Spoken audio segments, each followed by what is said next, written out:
afternoon, sir. We got reports of a gang member in the area. Okay, so why me? Because I said so. ID now. Officer, you're making a mistake. You will be detained if you speak one more time. U.S. Marshal leading a fugitive arrest 2 blocks from here. Oh boy. Your body cam just recorded the end of your career. On a quiet spring morning in Brook Hill Estates, a rookie officer made a mistake that would derail $1 million federal operation and cost the city far more than his entire annual budget. Officer Tyler Briggs, 22 years old, barely 5 weeks out of the academy, had been patrolling a residential area after a vague report of suspicious gang activity. At 9:47 a.m., his body camera captured him sprinting toward a black man in tactical pants and a dark jacket, standing calmly beside an unmarked SUV.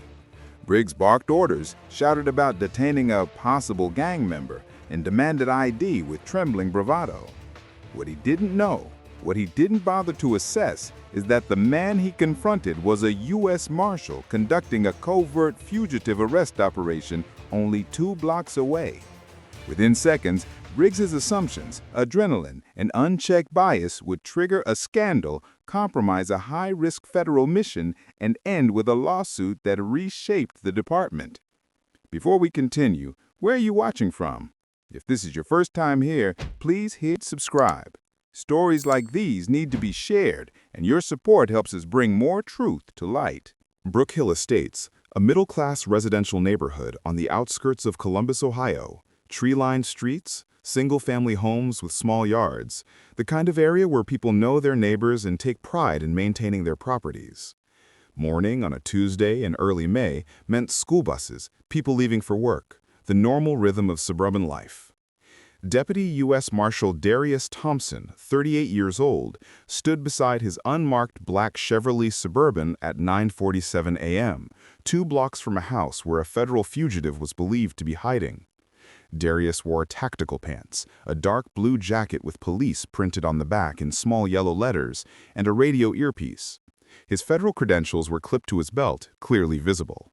He was coordinating the final positioning of his fugitive task force. 6 other federal agents, positioned at strategic points around the target house, preparing for a high-risk arrest. The fugitive, Marcus Williams, was wanted on federal charges: armed robbery of a credit union, assault on a federal officer during his initial escape, and weapons trafficking. He was considered armed and extremely dangerous.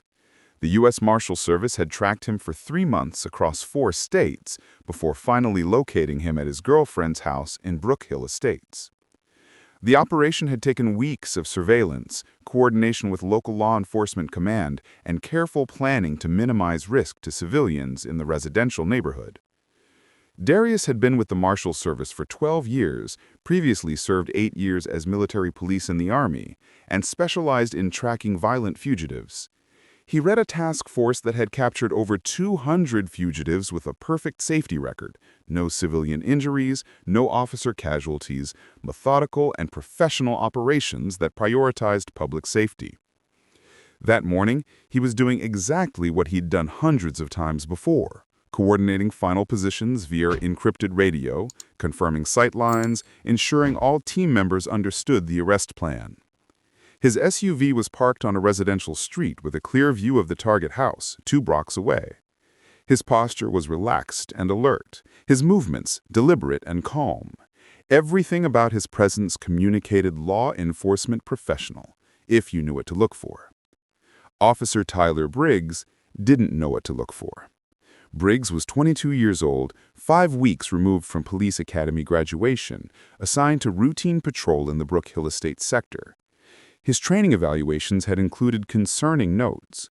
Officer Briggs demonstrates excessive enthusiasm that sometimes manifests as reckless urgency, tends to escalate situations based on limited information, would benefit from additional mentoring on threat assessment and de-escalation. But the department was understaffed, and Briggs met minimum qualifications, so he'd been cleared for solo patrol. That morning, Briggs had received a vague dispatch call. Possible suspicious activity, Brook Hill Estates area. Caller reports seeing someone in gang clothing loitering near vehicles. No specific location, no description beyond gang clothing. No reported crime. Just a resident's unease translated into a dispatch call that would derail a federal operation. Briggs drove through the neighborhood looking for anything that matched his understanding of gang clothing, which essentially meant any black person dressed casually. When he saw Darius standing beside the unmarked SUV wearing tactical pants and a dark jacket, his immediate thought wasn't law enforcement conducting an operation. His thought was gang member casing vehicles, and that assumption drove everything that followed. Briggs' Axon body cam activated as he pulled his patrol car to a quick stop and exited fast, his movements hurried and aggressive. The footage captured his sprint across the street, his breathing rapid with adrenaline, his hand already moving toward his service weapon. "Hey, don't move! Put your hands where I can see them!" Darius turned, his expression shifting from focused concentration to immediate recognition of a problem. After 12 years as a federal agent, he knew instantly what was happening. A rookie officer who'd seen a black man and made assumptions without gathering information. Darius's hands moved slowly to a neutral position at his sides, palms visible. "Officer, I'm Deputy U.S. Marshal Darius Thompson. I'm conducting a federal fugitive apprehension operation 2 blocks from this location. My credentials are on my belt. My radio traffic is encrypted federal communications. I need you to step back immediately." But Briggs wasn't listening. He was operating on adrenaline and assumption, his training failure manifesting as doubling down rather than pausing to assess. "I said don't move. You're being detained for investigation." "Officer, look at my jacket. It says police on the back. Look at my belt. Federal credentials clearly visible. I'm a U.S. Marshal. You need to check with your dispatch about federal operations in this area before you compromise an active arrest." Briggs circled slightly, saw the credentials holder, saw the police marking on the jacket. But instead of immediately recognizing his error, his rookie ego took over. "Anyone can get tactical gear. Show me your ID with your hands behind your back." Darius's voice remained calm but carried unmistakable authority and warning now. "I'm not putting my hands behind my back. I'm a federal agent coordinating a high-risk fugitive apprehension operation 2 blocks from this location. My Europe presence here is being broadcast on an unsecured radio channel that could alert our target. You need to leave this area immediately and contact your supervisor." The body cam captured what happened next with perfect clarity. Briggs pulled out his handcuffs and stepped forward. "Turn around, now. You're under arrest for suspicious activity and failure to comply." Darius pulled his federal credentials from his belt and held them up, the gold Marshal's badge catching sunlight, the identification card clearly visible with his photo, name, and official designation. Deputy U.S. Marshal. Federal badge, federal operation. You are compromising a fugitive apprehension and committing obstruction of justice. Briggs froze, his face going pale as his brain finally processed what he was seeing. But the damage was done. Darius's encrypted radio crackled with voices from other team members. "Marshal Thompson, we have movement at the target house. Suspect may be aware of police presence. Do we proceed or abort?" If you saw this confrontation on body cam with zero context, what would your first reaction be? The body cam footage that would later be released showed the exact moment Darius's careful operation unraveled. His calm professional demeanor cracking slightly as he realized a rookie cop's assumptions had just endangered a high-risk federal arrest, put his team at risk, and potentially allowed an armed fugitive to become aware of law enforcement presence. Darius Thompson had joined the U.S. Marshal's service at age 26, immediately after completing his military service. He'd grown up in Cleveland, joined the Army at 18, served as military police in Iraq and Afghanistan, earned commendations for his tactical judgment and calm under pressure. When he returned stateside, the Marshal's service recruited him specifically for fugitive apprehension. the dangerous, high-skill work of tracking and capturing people who demonstrated willingness to run, hide, and often fight rather than face justice. Over 12 years, he'd become one of the service's most respected deputies. He tracked fugitives across international borders, coordinated multi-agency task forces, trained newer agents on tactical operations. His personnel file was filled with commendations, exemplary judgment in high-pressure situations, outstanding leadership during complex operations, demonstrates perfect balance of aggression and caution required for fugitive work. The operation that morning was typical of his assignments. A violent fugitive who'd evaded capture for months, finally located through patient investigative work and surveillance. Marcus Williams, the target, had robbed a credit union in Cincinnati 3 months earlier, fled during the initial police response, assaulted a pursuing officer with his vehicle, and disappeared. Federal warrants were issued. The Marshal's service took over the investigation. Darius's team had tracked Williams through associates, family members, and finally to his girlfriend's house in Brook Hill Estates. They'd spent 2 weeks confirming he was there, documenting his patterns, identifying the safest time and approach for arrest. They'd coordinated with Columbus PD Command, not street-level patrol, but command staff who understood the need for operational security and the importance of not broadcasting federal actions on open radio channels. The operation that morning was textbook. 6 agents positioned around the house, 2 at the front door with a battering ram, 2 covering the back exit, 2 in vehicles ready to pursue if Williams fled. Darius was command, coordinating from a position with clear line of sight, maintaining radio contact, ready to call the arrest when all positions confirmed ready. They were 30 seconds from executing the arrest warrant when Officer Tyler Briggs pulled up behind Darius's SUV and began shouting orders. The encrypted radio traffic captured the immediate impact. "Command, we have local patrol on your position. Subject is moving inside the house. Command, do we hold or proceed? Command, suspect just looked out front window. He's seen the patrol car." Darius had to make a split-second decision while dealing with Briggs, continue the operation with their cover potentially blown, risking a shootout in a residential neighborhood if Williams decided to fight, or abort, regroup, hope Williams didn't flee before they could reset. He made the call. "All units, hold position. Do not approach target house. Local patrol has compromised operational security. We abort and regroup." The disappointment in his voice was audible even through the radio transmission. 3 months of investigation, 2 weeks of surveillance, perfect positioning, all of it disrupted because a rookie cop saw a black man in tactical clothing and assumed gang member rather than federal agent. By the time Briggs finally understood what he'd done, federal credentials in hand, radio traffic making it clear this was a coordinated law enforcement operation, Williams had seen the patrol car, recognized law enforcement presence, and begun preparing to flee. Darius's team managed to prevent this escape by quickly repositioning, but the arrest became far more dangerous than planned, requiring a forced entry and physical struggle that injured one agent and resulted in property damage to the girlfriend's house.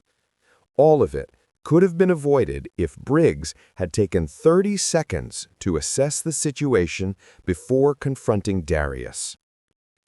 Have you ever seen a situation where one small mistake caused huge consequences? Officer Tyler Briggs stood frozen in the street, Darius's federal credentials in his hands, the weight of his error settling over him like physical pressure. He'd been on the force 5 weeks. In those 5 weeks, he'd made 17 stops.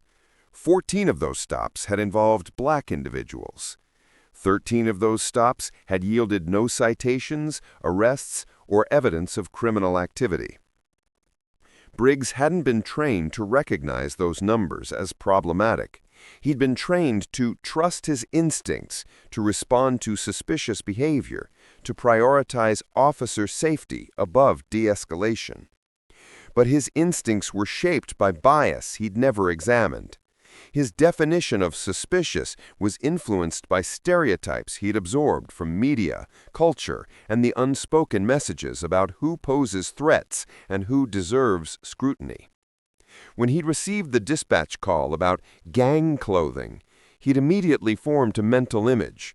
Young black man in baggy clothes, possibly armed, probably engaged in criminal activity. That image was so firmly established in his mind that when he saw Darius, a 38-year-old federal agent in professional tactical gear, his brain had simply projected the stereotype onto reality. The body cam footage captured his breathing, rapid, shallow, adrenaline-fueled.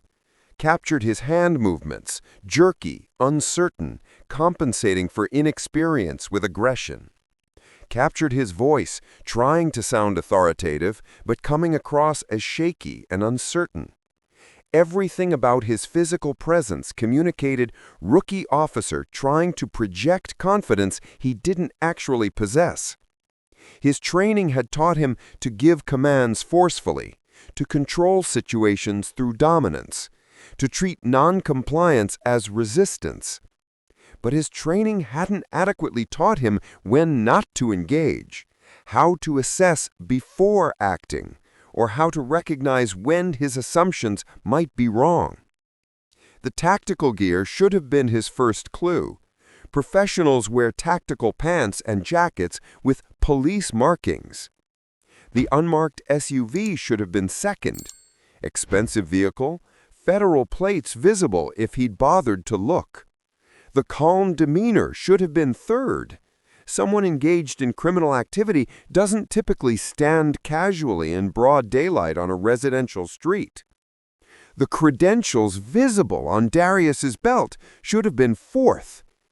But Briggs had bypassed all those clues because his first thought, black man in this neighborhood must be suspicious, had overridden his ability to gather and process information. Now he stood in the street, watching federal agents execute a now compromised arrest 2 blocks away, listening to radio traffic describing how the operation he'd disrupted was proceeding with elevated risk, and beginning to understand that his career in law enforcement would likely be measured in days rather than years. Darius walked back to his SUV without another word to Briggs. He had more important things to do than educate a rookie who just cost the Marshal service months of investigative work and potentially put his team at risk. He pulled out his phone and called his supervisor at the Columbus field office. "Sir, we executed the Williams warrant. Subject in custody, 1 agent, minor injuries during struggle. Operation was compromised by local patrol officer who detained me during final positioning, broadcast our presence on open radio channels, and alerted the target. I need you to contact Columbus PD Command and initiate a formal complaint about interference with federal operations." Do you think rookies should have different rules when responding to vague or racially biased tips? Within 3 hours, Officer Tyler Briggs was placed on administrative leave pending an internal investigation. Within 6 hours, the body cam footage had been uploaded to secure servers and was being reviewed by Internal Affairs, the U.S. Marshal Service, and federal attorneys from the Department of Justice. Within 12 hours, the story had leaked to media outlets. Local cop disrupts federal fugitive arrest, detains U.S. Marshal. The body cam footage was damning in its clarity. It showed Briggs approaching at a sprint, shouting commands before gathering any information. It showed Darius immediately identifying himself as a federal agent. It showed Briggs ignoring that identification and attempting to arrest him anyway. It showed the exact moment the operation was compromised, captured in the background audio of encrypted radio traffic reporting suspect awareness of police presence. The U.S. Marshal Service filed a formal complaint with Columbus PD documenting the interference. The complaint detailed, Officer Briggs initiated contact with a federal agent conducting official duties. Officer Briggs ignored visible credentials and clear identification. Officer Briggs's presence and use of marked patrol car alerted the fugitive target. Officer Briggs's actions forced the operation to proceed under compromised conditions. Officer Briggs's actions resulted in elevated risk to federal agents and civilians. One federal agent sustained injuries during the arrest that might have been preventable if the operation had proceeded as planned. The U.S. Marshal Service filed a formal complaint with Columbus PD, documenting the interference. His training file showed the warnings that had been noted but not addressed. His field training officer's final evaluation had included Officer Briggs would benefit from additional supervised patrol before solo assignment. He demonstrates tendency to act on assumptions rather than gathered facts. That recommendation had been overridden by staffing needs. The dispatch call that had sent Briggs to Brook Hill Estates that morning was traced and analyzed. An elderly white resident had called about suspicious gang activity, which turned out to be her description of seeing a black man in tactical clothing standing near vehicles. No crime reported, no specific behavior described beyond "looks suspicious."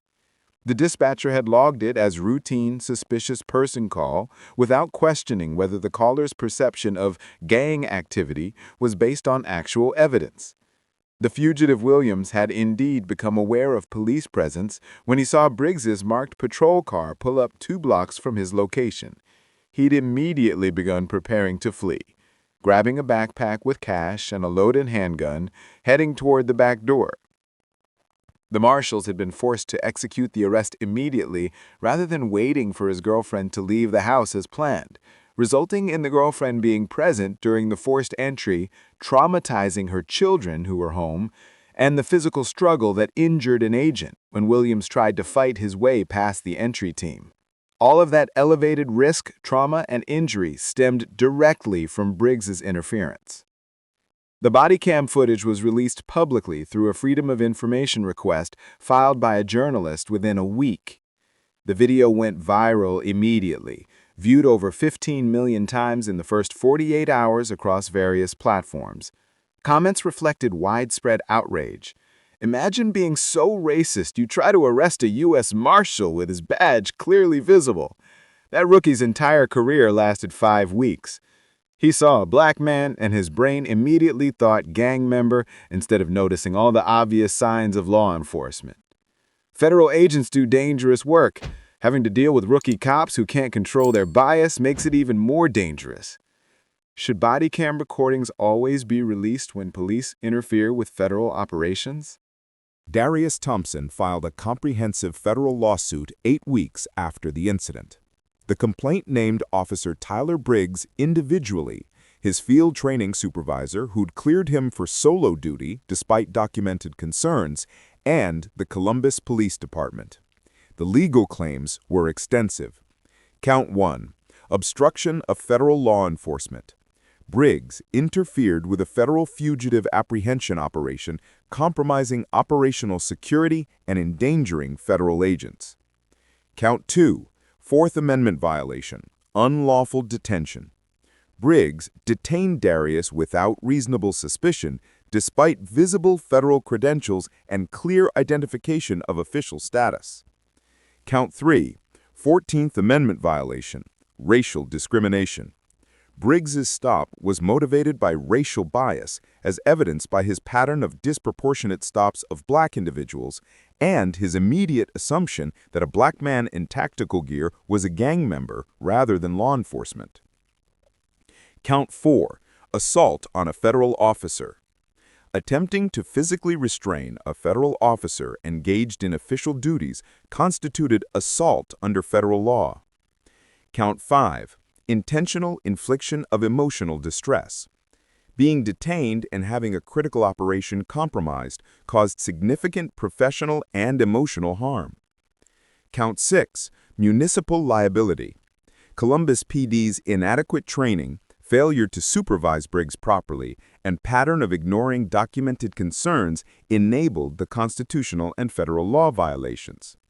The lawsuit sought $12 million in damages, termination of Officer Briggs, and comprehensive reforms to training, supervision, and stop pattern monitoring. The city's defense attorneys reviewed the evidence and quickly recognized they had no viable position. The body cam footage was indefensible. The operational damage to a federal investigation was documented. Briggs's stop pattern proved racial bias. His training files showed the department had ignored warning signs. Settlement negotiations began within 4 months. The city's initial offer was $2 million. Darius's attorneys rejected it, arguing that the settlement needed to reflect both the personal violation and the institutional failure that endangered a federal operation. The city increased to $5 million, still rejected.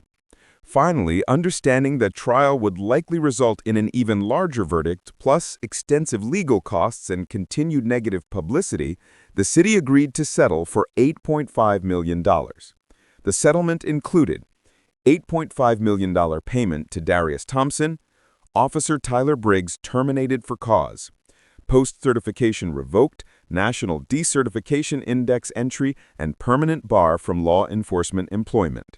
Comprehensive department reforms. All patrol officers required to check dispatch for federal operations before responding to vague suspicious person calls. Mandatory bias training quarterly with testing and accountability. Extended field training to minimum 16 weeks with no exceptions. Monthly review of stop patterns by race with supervisory intervention for statistical disparities. Zero tolerance policy for stops based solely on vague caller perceptions without specific criminal activity. Formal protocol for coordinating with federal law enforcement on operations in city jurisdiction. Public acknowledgement. Written statement acknowledging Briggs's conduct violated federal law and constitutional rights, endangered federal agents, and reflected training and supervision failures. Federal liaison position. Creation of new position coordinating federal-local operations to prevent future interference. The Columbus PD held a press conference announcing the settlement. The police chief stood at a podium, clearly uncomfortable, reading a prepared statement. The actions of Officer Tyler Briggs on May 7th were unacceptable and violated our department's standards. His interference with the federal fugitive operation endangered lives and reflected failures in our training and supervision systems. We have implemented comprehensive reforms to ensure similar incidents do not occur. We extend our sincere apology to Deputy U.S. Marshal Thompson for this incident. The federal agencies involved issued their own statement. Law enforcement at all levels must work cooperatively to serve the public. Local officers must be trained to recognize and respect federal operations, particularly those involving dangerous fugitives. The incident in Columbus demonstrates what happens when training fails and bias operates unchecked. Officer Tyler Briggs, now 22 years old, with a 5-week law enforcement career destroyed, released no public statement. His attorney issued a brief comment. Officer Briggs regrets the incident and wishes Marshal Thompson well. The statement satisfied no one and was widely criticized as inadequate given the severity of his actions. The reforms implemented in Columbus showed immediate results. Officers completing the extended training program demonstrated significantly better judgment in stop decisions. The bias training with accountability measures reduced stop disparities by 52% in the first year. The early warning system identified and retrained officers showing concerning patterns before they escalated to serious violations. Darius Thompson's case wasn't unique, just uniquely documented and uniquely consequential. Research and reporting over the years has revealed pattern after pattern of Black professionals being misidentified, challenged, or detained by officers who couldn't imagine they might be colleagues, authority figures, or simply citizens going about lawful business. Black firefighters arriving at emergency scenes have been stopped by police who assumed they were looters. Black federal agents conducting investigations have been questioned about their presence in buildings they were assigned to inspect. Black judges have been challenged entering their own courtrooms. Black military personnel in uniform have been stopped and questioned about their right to be on base. Black doctors have been prevented from providing emergency medical care because officers assumed they couldn't possibly be medical professionals. The pattern reveals something fundamental about how bias operates. It overrides evidence, ignores credentials, dismisses professional markers, and sees only skin color. A federal badge becomes possibly fake. Tactical gear becomes gang clothing. Calm professional demeanor becomes suspicious behavior. Darius continued his work with the Marshal Service, but the incident left lasting impact. He'd spent 12 years building a reputation for flawless operations, and having one compromised by a rookie's racism became part of his permanent record, not through any fault of his own, but through the failure of systems that cleared an unsuitable officer for patrol. 3 years after the incident, he reflected in an interview. "I've arrested some of the most dangerous fugitives in the country. Our coordinated operations across international borders. I've never had an operation compromised by the people I was trying to apprehend. They're professionals in their own way. They know how to evade surveillance. But a 5-week rookie saw me and thought gang member, instead of noticing the federal badge, the tactical gear, the unmarked SUV with federal plates, the encrypted radio equipment. That's not a training failure. That's a bias failure, and it nearly got my team hurt." The body cam footage remains in training archives, used by police academies and federal law enforcement programs as an example of how assumptions destroy operations and violate rights. Briggs approaching at a sprint, Darius identifying himself immediately, Briggs ignoring visible credentials. The operation compromised, the settlement costing millions. The lesson should be obvious. Gather information before acting. Verify before confronting. Recognize that Black people in professional clothing might actually be professionals. Understand that federal agents come in all races. Know that assumptions cost careers, endanger operations, and violate rights. But the lesson has to be taught repeatedly because the bias is deeply embedded. Because officers are still being trained to see threats before humanity. Because systems still prioritize filling patrol cars over properly preparing the people who wear the uniforms. Because the cost of failure is borne by those who are assumed criminal until they prove otherwise. Why do so many officers see danger first and humanity second when the subject is Black? If you believe these stories matter, if you think officers who compromise federal operations through racial bias should lose their badges permanently, hit that subscribe button. We're exposing how inadequate training and unchecked assumptions create federal incidents and million-dollar settlements. We're demanding accountability for officers who endanger federal agents through racial profiling. We're fighting for a system where Black professionals don't have to defend their legitimacy to rookies who can't control their bias. This isn't about one officer or one marshal. It's about every Black professional who's been treated as suspicious for doing their job, who's had to prove they belong in spaces they've earned the right to occupy.